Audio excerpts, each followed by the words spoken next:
Now, as you know, we have a problem with dams in this country, and the same people who talk up climate change hysteria, the same people who go nuts about the droughts and the floods that make dams necessary, well, they usually complain about dams too, and they block them. We haven't built a decent dam for decades. We've had major dam projects blocked or shelved in Victoria, New South Wales, Queensland and other states.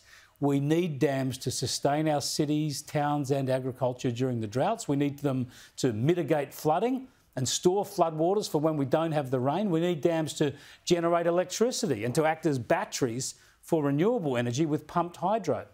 But we just don't build them.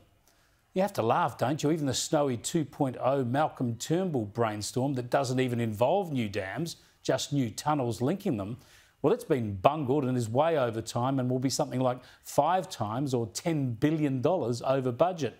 It'd make more sense just to build new dams, wouldn't it? But we don't do it. And even in Sydney, where the northwestern suburbs were flooded time after time over the past few years, the plan, not for a new dam, but just to increase the height of the Warragamba Dam, well, that's been delayed by various governments over 3 decades, and now the new Labor government has abandoned it. What utter madness. All they needed to do was raise the dam wall by 14 metres at a cost of about $2 billion, and the people of northwestern Sydney would be better off.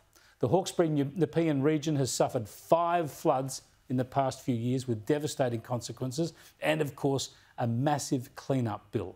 A government report last year found that raising the wall is the single most effective flood mitigation option available. Let me bring in Sara McMahon, the Hawkesbury Mayor. Good to talk to you again, Sarah. Thanks for having me, Chris. You must be so disgusted that this dam wall project that's been talked about for decades has now been shelved. I am absolutely furious. I am really mad with the new state Labor government. So quickly into their term, rather than coming and having a conversation with our community, they have just given us a loss of hope, a loss of everything that we thought we had to mitigate that flood risk in our community. Well, we saw the flooding over the past few years. You might get lucky and you might go 10 years without it. Who knows with these things? But if you get that sort of flooding again, lives will be lost. They will be, and that's going to be on Chris Minns. That's going to be on the new Labor Premier.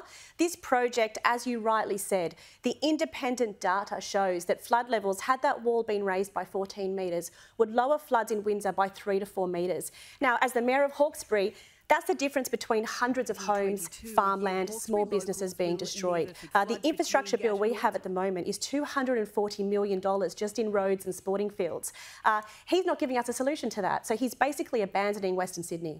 Now, the other measures will still happen. It's not like you don't do anything else. You've got to adjust planning, keep housing off the floodplains as much as possible, have other evacuation situations arranged. But you're going to get bigger floods if you don't extend this dam wall. Do you believe for a moment that this project will never be heard about again, or are you just going to have to wait again for another government or perhaps for another terrible flood before they go back to the drawing board and decide they have to do this? Well, we've just had 5 or 6 terrible floods and nobody's listening. The new government has decided that all of the data that shows this needs to happen, they're going to walk away from our community. Why do you believe they're reluctant to build it?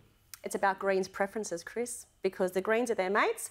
Without Greens' preferences, they don't hold seats, they therefore don't hold government, so they're bowing down to the Greens. And therefore, people like us who live on the floodplain, who run businesses and have families on the floodplain, we are going to be left to suffer. So this is the raw politics of handling the numbers in the New South Wales Parliament and the Greens having power over the Labor government? 100%. And if you look at the announcement yesterday by the Labor government about why they're abandoning the project, they talk about environmental, heritage and Indigenous concerns above the dam wall. But we have people, lives and livelihoods below the dam wall, and they are completely dismissing that. Well, you hate to be so blunt, but you are absolutely right. The next time there's a devastating flood, and if lives are imperilled or even lost, it's going to be on the heads of the politicians. It's on Chris Minns, and I will say it over and over and over again. As the leader of my community, this is unacceptable. Thanks for joining us, Sarah. I appreciate it. Sara McMahon there, who's the Mayor of Hawkesbury.